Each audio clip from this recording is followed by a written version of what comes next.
So, James, I have something interesting I'd like to try today. A new segment. All for it. All for it? Yeah, let's do Okay, it. it's called Myth or Fact. Okay. Right? It's very construction industry related. Cool. And we've kind of incorporated some of your working history into it as well, Oh, if we wow. could. I mean, like not directly, but Oh, related I was to. going to say, hopefully I get it right. Okay, so myth or fact. The beehive in Wellington was constructed to resemble a beehive. I'm going to go fact. Fact? Yeah. Bang on. The beehive located in the New Zealand Parliament complex was designed to resemble a traditional woven Maori storage basket, which often compares to a beehive. There you go. There you go. Okay, cool. Next one. Yep. The Christchurch Cathedral was completely destroyed by the 2011 earthquake. Myth or fact? Oh, myth. It's not completely destroyed. Yeah, There's bang on. remnants of it there. Yep. It might, I mean, it essentially was. So I don't know if you heard the news in the last couple of weeks. Yeah, They need another funding 50. short. They need another $50 million I think by. it was 104. Oh, was it 104? Was it? Yeah, I think it I was over don't quote me on the number, but they need more money to complete it by 2029 or something. Yeah. Interesting. I think they should finish it though. They should rebuild it. They should rebuild The it. heart It's- of the city. It's oh, mate, the focal point of the square. So it's iconic as well. Yeah. I was there last week actually. oh yeah, Yeah, good trip. it's still in pieces. Yeah. It's sad to see. But Okay. The Te Papa Museum in Wellington is made entirely of wood. myth. Myth. Yep. It features a lot of extensive wood products in its construction. Yep. But it's not entirely made out of wood. Yeah, I was going to say that the foundations that you can go down and see are very concrete Very concrete. and steel. Not much wood in those. Hey, however, do you know the car park that they're building out at Auckland Airport? Oh, the timber one. Yeah. Yeah. I mean, that's got all timber falling. I love timber construction. You don't like timber Yeah, construction? I think if the more timber we can put in the industry, the better. Yeah. You get the likes of Timber Lab and Red Stag that are able to, and XLAM able to do these large timber structural members. Yeah. So I think the more of that we can do, and the less reliant we are on concrete and steel, Yeah. which inherently, Is it unsustainable? it is unsustainable and it's hard to work with. Yeah. And I mean, we whole other topic on its own, but timber performs better in a fire.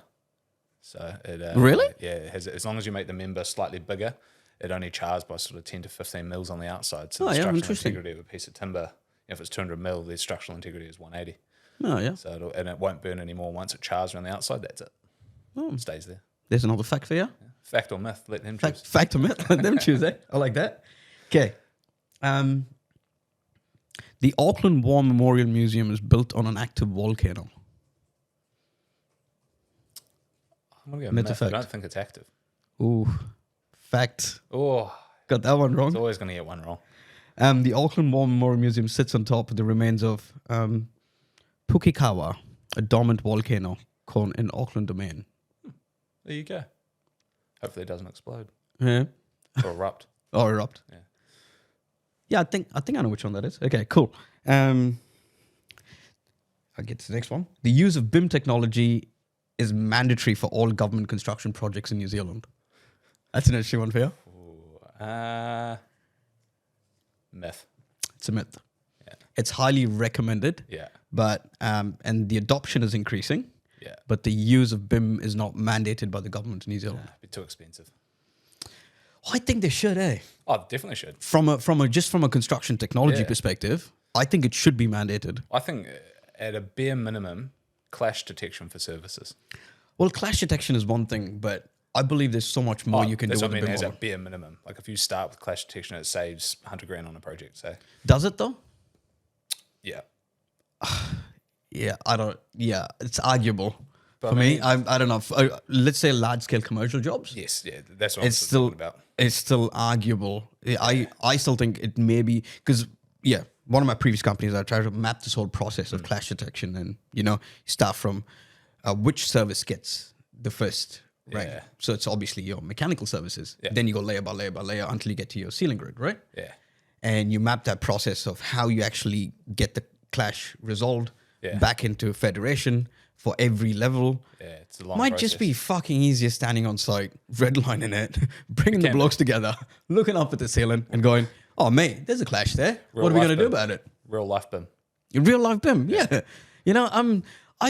I'm still not convinced whether clash detection is, or the process of clash detection is something that we have got fine tuned. No. Where we're getting efficiencies from it. Not in New Zealand. No, I think overseas they do, but I Yep. think BIM can work for junction details. Like obviously weather tightness in New Zealand is a massive issue. Yeah. And I think if we can deal with those junctions where Yep. one type of cladding meets another, or a window facade meets into a structural member. Or where a timber pile meets a ground beam.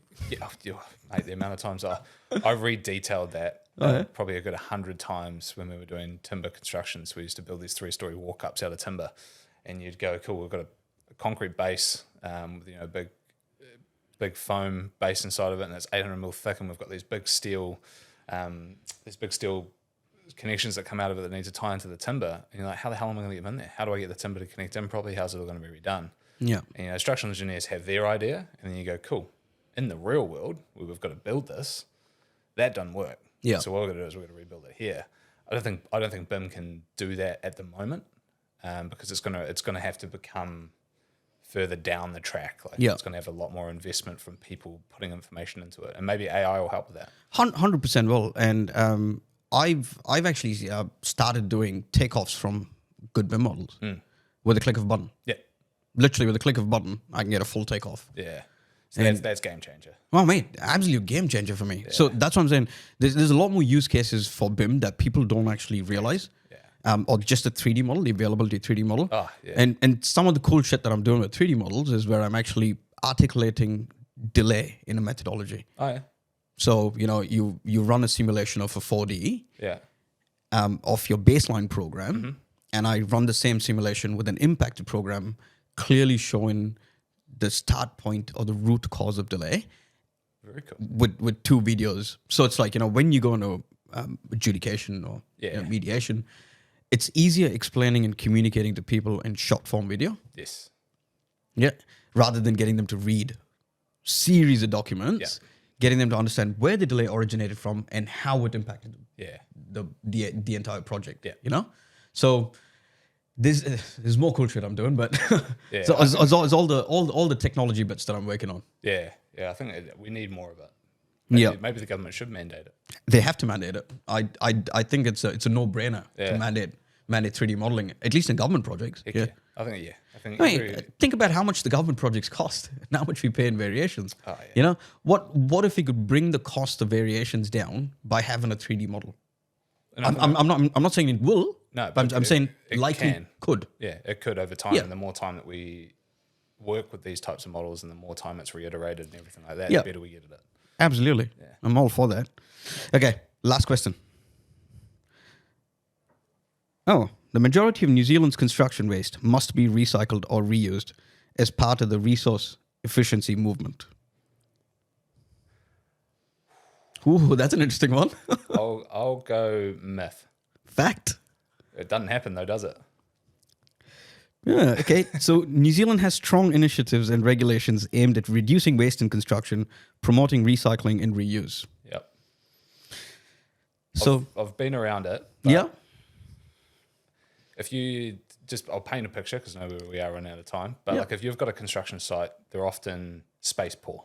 So you've got workers, vehicles that are going to be there. You've got lay down areas for materials. If you then have to have a bin for general waste, a bin for steel, a bin for recycling, and we're talking skip bins, 9 cubic meters. We're not talking little wheelie bins. Like yeah. I mean, you can't do much of the small bin on a construction site. a jib bin, polystyrene. You look at all the different types of materials, like a wood bin, all the types of materials that can be on a construction site. The area that you have to have for that, and then the amount of times I've seen them picked up by the same company and they go to the same landfill. That's where my worry goes. Is like there's not enough information out there of how it goes from site to Recycle and reuse. Yeah, how's it getting recycled? Like we'll give timber bins back to Timberlab and things like that, and they'll finger joint them up and use them for beams again, which is great. And I know the jib ones, you can send it back to Windstones and they break it down and reuse it as they take the paper off and reuse it for making jib, which is great. But the amount of time that the amount of limited space we have, sometimes we can't have all those bins. And so I think we need to do more of it, 100%. I just don't think like mandating it and saying, You have to do it, but having a plan on how you do it would be more beneficial. Yeah. Interesting. More food for thought. Yeah. I think I'm liking the segment, hey? It's I think I might incorporate that as a I would. normal part of my process. First time I'm trying it. Thank you for being cool about It it. was cool, man. It was good. Yeah, but more so, man. Thank you so much for your time, and thank you so much for Thanks for having me on. It's been great. Cheers, man. Cheers, mate. Pleasure.